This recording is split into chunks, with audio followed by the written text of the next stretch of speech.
Red Hood Outlaw issue 38, Scuttledale rating, and someone on art. I never It's still asked. Rocafort. It's still Rockefort. Yeah.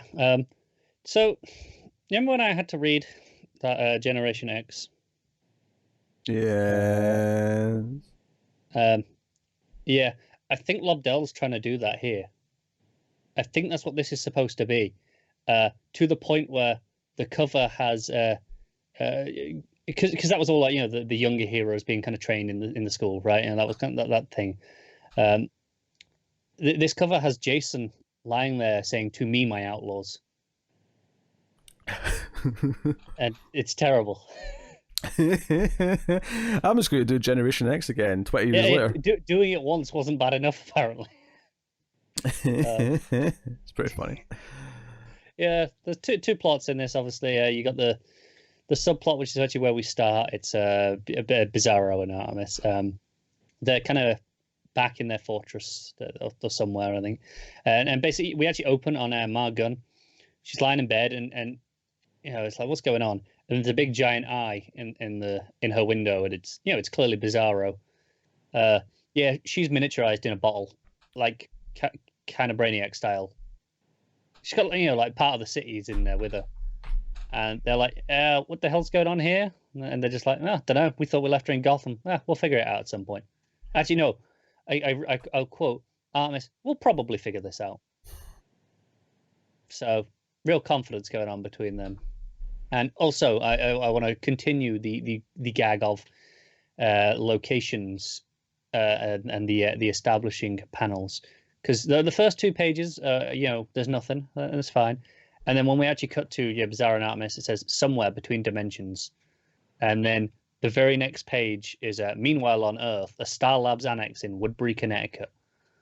And this is where we pick up from the end of the last issue. It's Jason and the others facing off against Doomed, or well, they just discovered Doomed, and as usually happens in this scenario, there's a bit of a fight.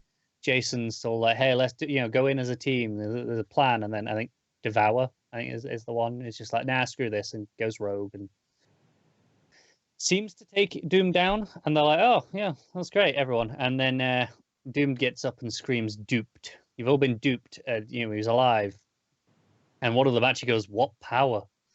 And yeah, then there's a flashback. Before we're in North Korea. This is Devour's backstory.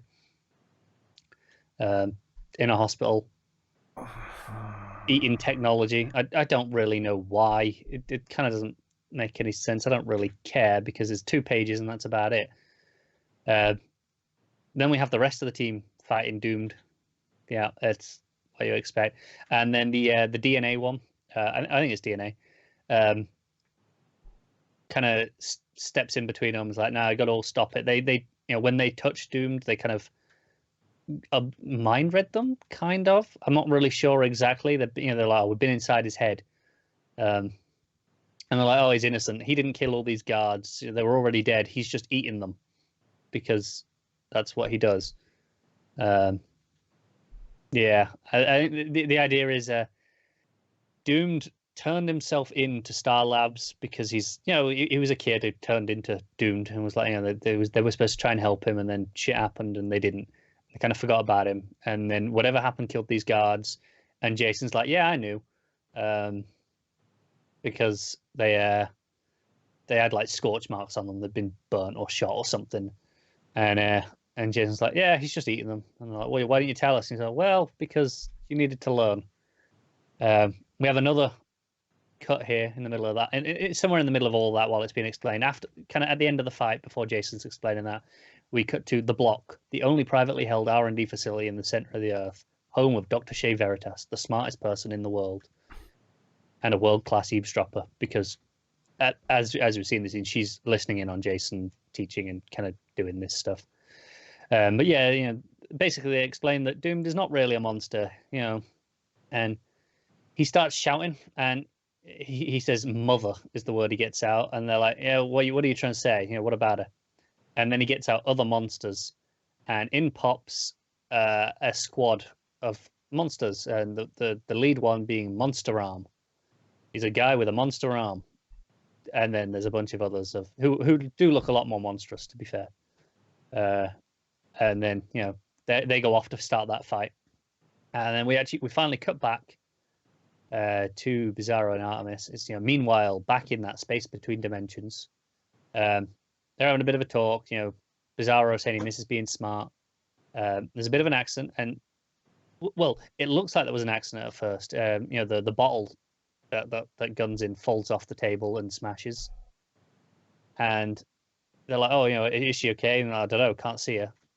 And then they're like, "What happened?" And you hear a voice go, she'll be fine."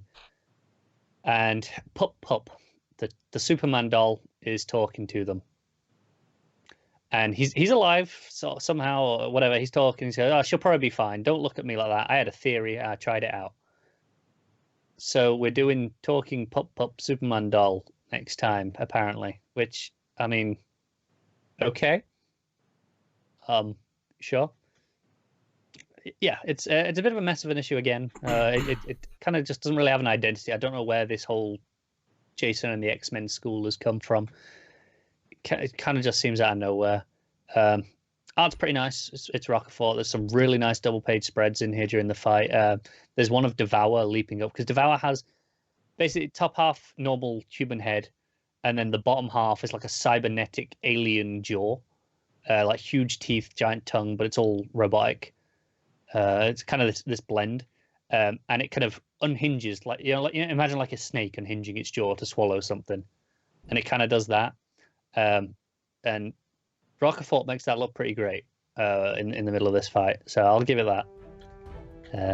But yeah, no, that's about it.